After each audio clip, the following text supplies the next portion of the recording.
Hi guys, welcome back to my channel. So I've already filmed 2 videos today. I filmed 2 unboxings, my glossy box and my Birchbox. I'm filming this one purely because I want to I'm tidying the house, and I want to tidy this stuff away. But I haven't wanted to put it away until I did this video for you guys. So today's video is going to be a charity shop book and DVD haul.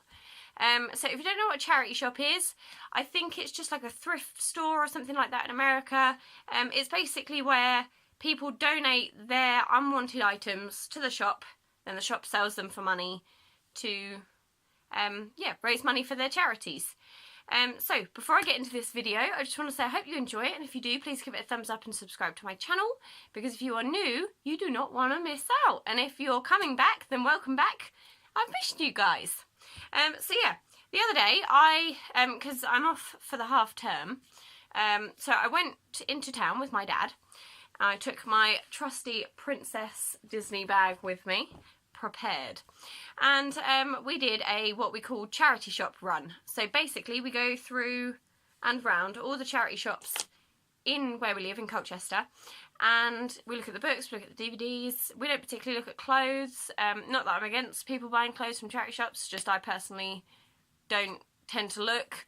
I tend to go for books and DVDs. And sometimes little ornamenty things if they have anything that sort of catches my eye. So yeah, I went around all the charity shops with Dad and bought some books. So I'm literally just going to show you the books I bought and the DVDs I bought. And I'll read you the bits on the back so you guys can sort of see what they're about and see if you want to buy them. So the first book I picked up is this one. It's called The Killings at Badger's Drift, and this is a Midsummer Murders mystery by Caroline Graham.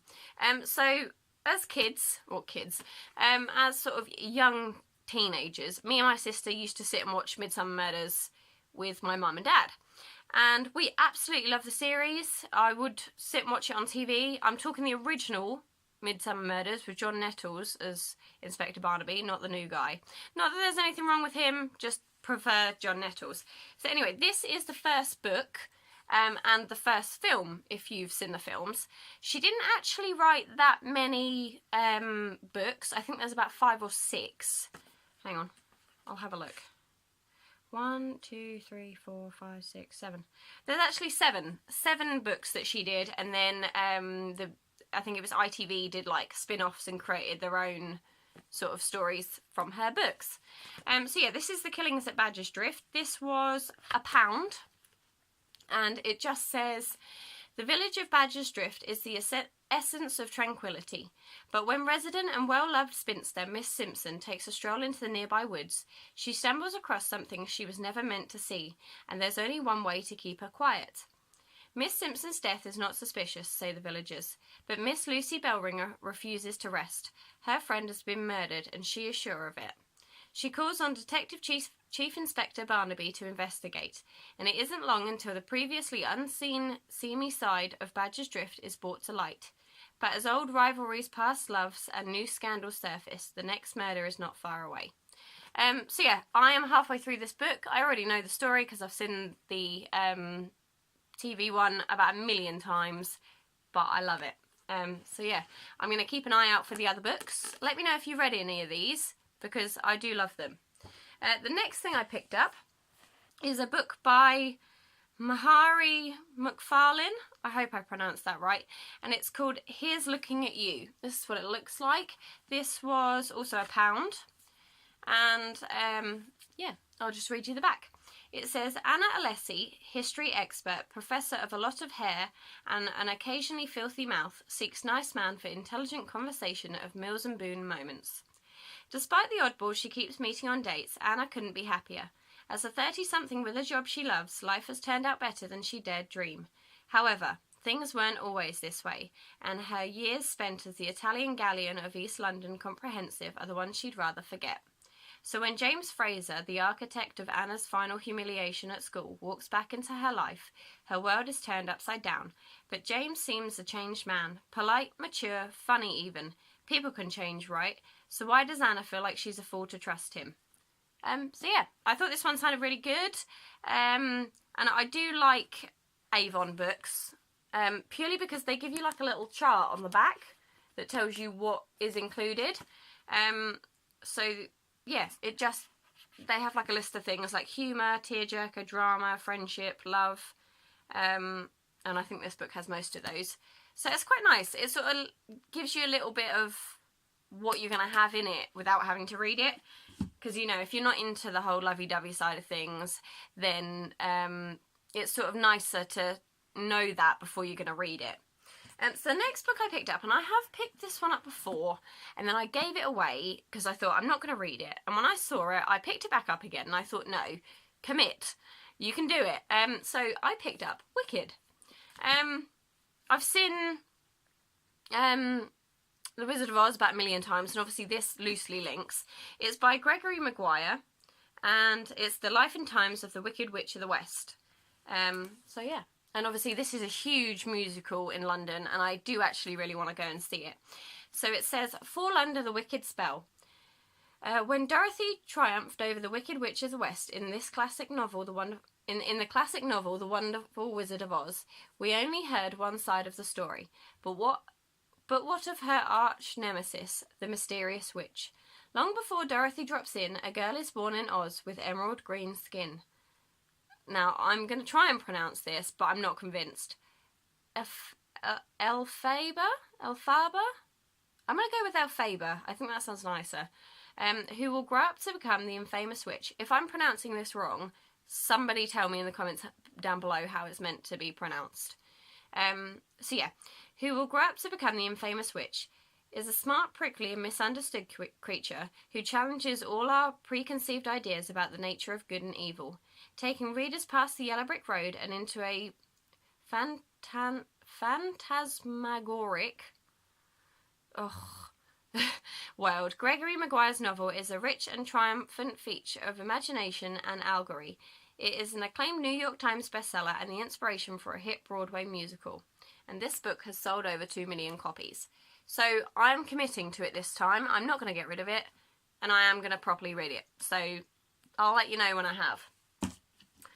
The next book I picked up is the Pop Larkin Chronicles by H.E. Bates. This book was also £1. Oh, hang on. Yeah, Wicked was £1 as well. And I don't know if you guys have heard of it, but when I was younger, a little bit younger, and I wasn't going to college on my days off, you know, you flick through like crap TV, and there was a programme on called The Darling Buds of May, and it's got David Jason in it and Pam Ferris and a few others, and it's a proper oldie-woldy programme, but I absolutely love it. And basically, this book, Pop Larkin is actually played by David Jason, and it's just about a family that live in the country. And this book contains the original Darling Buds of May stories and a few of the other ones they're in. So A Breath of French Air, When the Greenwoods Laugh, Oh to Be in England, and a little of What You Fancy. Now, I actually have this in a box set, DVD box set. I love it. So when I saw this book, I thought I'm going to have to buy it and give it a go. So I'll just read you the blurb bits in the middle. It says, the story of the Larkin family, as portrayed in the Yorkshire television series, The Darling Buds of May, starring the inimitable David Jason as Pop. The Pop Larkin Chronicles is an omnibus volume containing all of H.E. Bates' ever-popular novels about the Larkin family, whose wholehearted and riotous enjoyment of life has brought pleasure to thousands of readers since the first publication of The Darling Buds of May in 1958. So I said it was an oldie-woldy one. So it says, from the moment that Pop Larkin tells his family that their world is perfect, H.E. Bates transports the reader into the delights of an England where the larger-than-life Pop and Ma, together with their children, squeeze every drop of enjoyment out of life and never let a cloud darken their days. The Larkins may live in a junkyard in Kent, but they never fail to see beauty all around them, and they bring light to the lives of all who come into contact with them, be they tax inspector, vicar or lord. The charm, comedy and warmth of these 5 Larkin books have captivated readers for more than 30 years. The uninhibited exploits of the boisterous and hilarious family, now to be seen in the Yorkshire television series, will enchant a whole new generation and bring enormous pleasure to those who are already committed Larkin fans. So like I said, I love the series, so I thought I'd give the book a go. I'm pretty sure all these books were £1. So the next book is very old. It was 99p, and I originally saw the film, and Dre showed it to me, and I was a bit like, oh god, is this going to be crap? And I actually really, really loved it, and I was not expecting the ending at all. I'm not going to tell you what it is. But yeah, and I thought, oh, I wonder if that's a book. And it is, and I thought, I'm going to have to try and get my hands on it. So I did. This is One Flew Over the Cuckoo's Nest by Ken Kesey, or Casey. So this is what it looks like. Look how old that is. And it's one of those books that smells old. You know, it's got the faded yellowy pages. But yeah, so this is a film with Jack Nicholson in. And I'm not a huge fan of Jack Nicholson, but in this I absolutely loved him. And if you haven't seen this film, I totally recommend it. It completely pulls on your heartstrings. And I mean, look how old this is. It was 75p back in the day when this came out. So this is by Picador, and I'll just read you the back again. It says, Chief Bromden, half American Indian, whom the authorities believe is deaf-dumb, tells the story of a mental institution ruled by Big Nurse on behalf of the all-powerful Combine. Into this terrifying grey world comes McMurphy, a brawling gambling man who wages total war on behalf of his coward fellow inmates. What follows is at once hilarious and heroic, tragic and ultimately liberating. Since his first publication 14 years ago, Ken Kesey's astonishing first novel has achieved the status of a contemporary classic. So yeah, there's not an awful lot I have to say on this, because I believe if you haven't seen it, you should definitely watch it. I cried a lot. Wasn't expecting to. But yeah, it's a good one. I really like it. So I'll let you know what the book's like. The next one is one I saw a little while ago and I've seen advertised, and it is by Cara Delevingne. It was 50p. Hardback book, 50p. And this is her Mirror Mirror book. Yeah. So I've not heard any reviews about Cara Delevingne stuff, and I thought, you know, for 50p, you can't knock it. And I thought it sounded really good. So it just says, maybe I'm not the decent person I thought I was. Maybe I'm a monster after all. Red, Leo, Rose and Naomi are misfits. Red has an alcoholic mother and a father who's never around. Leo's brother is leading him down a dark and violent path. Rose turns to boys and alcohol to numb the pain from her past, and Naomi runs away from home to pursue a freedom she can't find anywhere else. They're alone against the world until they form their own family through their band, Mirror Mirror, the only place they can truly be themselves. Then Naomi disappears and is found half dead in the Thames. She's fighting for her life, and worse still, the police believe she did this to herself. Her friends are devastated. They're meant to look out for one another. How did they not spot the warning signs? How well do they really know Naomi and each other? But when a series of clues leads the group to suspect that all is not as it seems, Red, Leo and Rose must face their own dark secrets and fears. It's a journey that will cause their world to shatter. Nothing will ever be the same again, because once the mirror is broken, it can't be fixed. So yeah, I thought that sounded really interesting, and I love a bit of mystery, so I thought I'd give it a go. So the next one, I'll do books first and then I'll do DVDs. The next one is a bit of an old one, and sorry, I've got a wax burner on, I didn't want it to set fire to my curtain. So the next one, yeah, is a bit of a different one for me, but it's called My Sweet Valentine by Annie Groves. And it's like a war one, and I think I've read a couple of these a long time ago, not by her, just war ones in general. And from what I can remember, I really enjoyed them, but they're not ones I tend to reach for. So when I read the back of this one, I was a bit like, huh, I'll give it a go, it sounds good. So it says, London of 1941 is a dangerous place, especially for the tender-hearted. Tilly is passionately in love with Drew and is desperate to be his wife, but he is harbouring a secret that threatens to overshadow their love. Dulcie is reluctantly doing her bit for the war effort by comforting injured servicemen in hospital, but she is caught off guard when David, the dashing pilot from her past, is among the injured. Tilly's mother, Olive, is terrified that Tilly will marry too young and be broken-hearted by the war, but Olive's heart is beginning to thaw. Through prying eyes have seen the way she's been looking at Sergeant Dawson.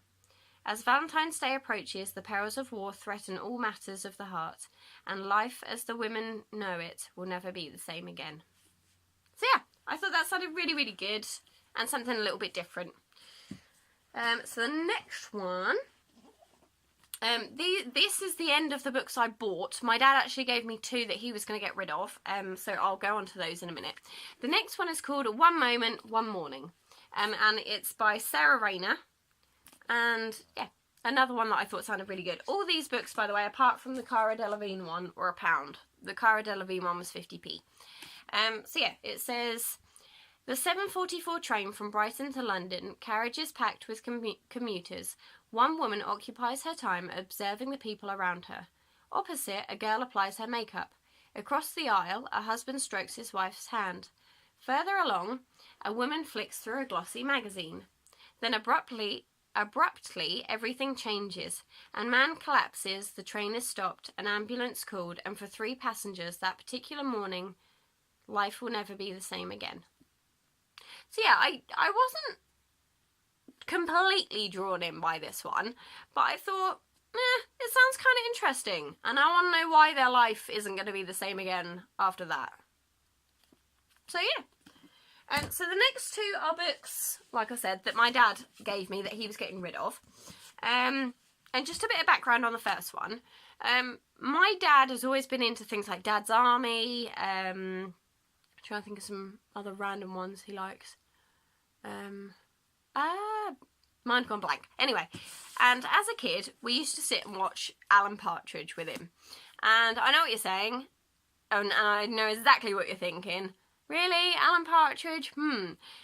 If you haven't seen him, you should definitely check out just, like, an episode on YouTube, because honestly, I find him pretty hilarious. So this is Alan Partridge's Nomad book. And Dad sort of was reading me snippets of it.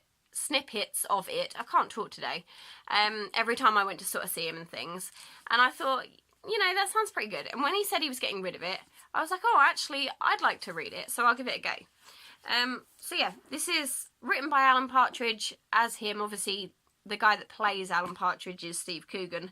But yeah, so this is Alan Partridge's Nomad journey. So it says... Streets pounded, a country crisis crossed, blood spilt, tears shed, laughter peeled, a dead dad honoured, a hero risen, a book deal signed. Alan Partridge Nomad is the beautifully punctuated follow-up to the author's 2012 memoir, I, Partridge, a book that has so far been loaned over by 60 libraries nationwide, including 9 in Her Majesty's Prison Estate, and that's great. Using over 10% of all the words in the Oxford Dictionary, Nomad charts one of man's attempts to recreate a deeply personal journey made by his father some 40 years ago. Donning his boots, his wind cheater, and a high-end Arabian scarf bought in John Lewis only days before they announced a sale, Partridge sets off from his childhood home in Norwich to walk 160 miles in the footsteps of his father. His destination, Dugness Nuclear Power Station on the Kent coast, a place that held a special significance for the man he simply called Papa. Through witty vignettes, heavy essays, and nod-inducing pieces of wisdom, Alan Partridge will shine a light on the nooks of the nation and the crannies of himself. I don't know why I'm giggling already. I can just imagine how funny this is, and my dad sort of told me some bits from it, and I couldn't stop giggling. So yeah, this one was free from my dad. But yeah, I can't wait to read that one. And the last one that Dad gave me, this is a chunky one.